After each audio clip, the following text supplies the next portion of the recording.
Hello పిల్లలు బాగున్నారా? ఈరోజు మనం 5వ తరగతి తెలుగు పాఠం మంచి బహుమతి గురించి తెలుసుకుందామా? ఆ రోజు వియాన్ పుట్టినరోజు. వియాన్కు అందరూ పుట్టినరోజు శుభాకాంక్షలు చెప్పారు. బహుమతులు ఇచ్చారు. వియాన్కి వాళ్ళ మామయ్య ఒక బహుమతి తెచ్చాడు. మామయ్య వియాన్కి బహుమతిని ఇస్తూ ఇలా అన్నాడు. ఇదిగో వియాన్, నీకొక ప్రత్యేకమైన బహుమతి తెచ్చాను, తీసుకో. ఏంటి మామయ్య అది? చూద్దాం. అబ్బో, కథల పుస్తకాలు తెచ్చావా? బాగున్నాయే. అవునురా, నీకు కథల పుస్తకాలు అంటే చాలా ఇష్టం కదా. నువ్వు కూడా పుస్తకాలు చదివి గొప్పవాడివి కావాలని తెచ్చాను. నచ్చాయి కదా? పుస్తకాలు చదివితే గొప్పవాళ్ళు అవుతారా మామయ్య?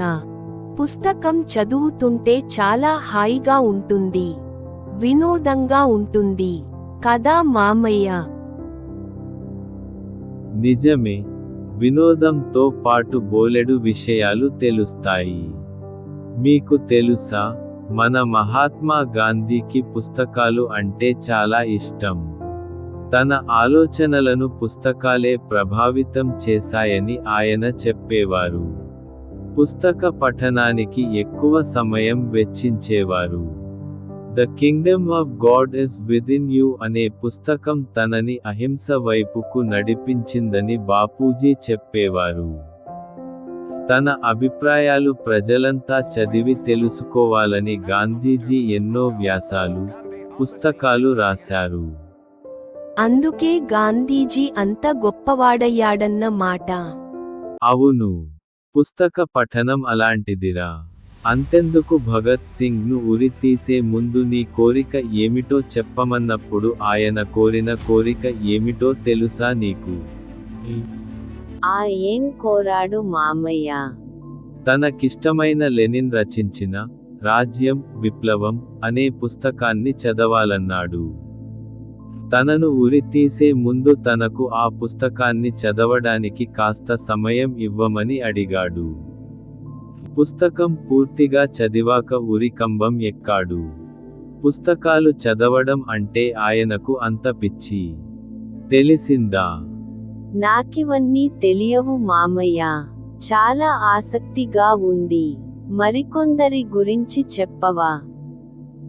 డాక్టర్ బిఆర్ అంబేద్కర్ తెలుసు కదా నీకు? మన రాజ్యాంగ నిర్మాత. ఆయన అమెరికా, ఇంగ్లాండ్లో చదువుకున్నాడు. తిరిగి భారతదేశానికి వచ్చేటప్పుడు ఆయన తెచ్చుకున్నది పుస్తకాలే. ఆయన రోజూ రాత్రి 2 గంటల వరకు పుస్తకాలు చదివేవారు. ఆయన సొంత గ్రంథాలయంలో 52,000 పుస్తకాలు ఉండేవి. అమ్మో, అన్ని పుస్తకాలే! ఎంత కష్టపడి చదివేవాడు. అందుకే ఆయన అంత గొప్పవాడయ్యాడన్నమాట. ఆయన చనిపోయే వరకు చదువుతూనే ఉన్నారు. ఆయన 32 పుస్తకాలు రచించారు. తన జీవిత కాలంలో 23 పట్టాలు అంటే డిగ్రీలు సాధించారు. భారతదేశ చరిత్రలో ఆయన ప్రత్యేక స్థానం సంపాదించారు. ఇంకోటి తెలుసా, ఆయన అందరికన్నా ముందు గ్రంథాలయంలోకి వెళ్లి పుస్తకాలు అన్నీ చదివి ఆఖరున బయటికి వచ్చేవాడు. మా పాఠశాలలో కూడా గ్రంథాలయం ఉంది. నేను, నా స్నేహితులు వెళ్తాము. నాకు పుస్తకాలు చదవడం చాలా ఇష్టం మామయ్య. అది మంచి అలవాటురా. సరోజినీ నాయుడు తెలుసా? ఆమెకు కూడా మీలాగే పుస్తకాలంటే బోలెడు ఇష్టమట. చదివేటప్పుడు ఏమైనా సందేహాలు వస్తే వెంటనే ఇంట్లో వాళ్లను, టీచర్లను అడిగి తెలుసుకునేదాకా ఊరుకునేదే కాదట.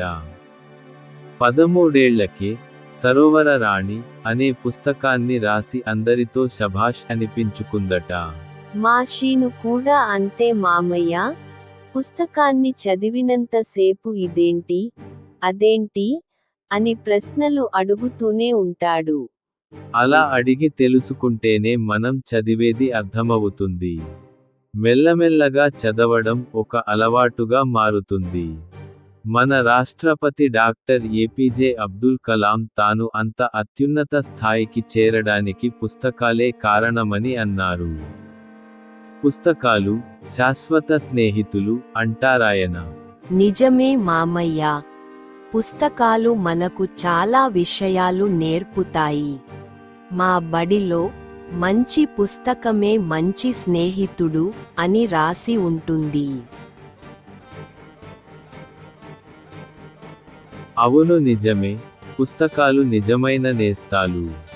కావున పిల్లలు మీరు కూడా బాగా పుస్తకాలు చదివి గొప్పవారు కావాలని కోరుకుంటున్నాను. ధన్యవాదములు.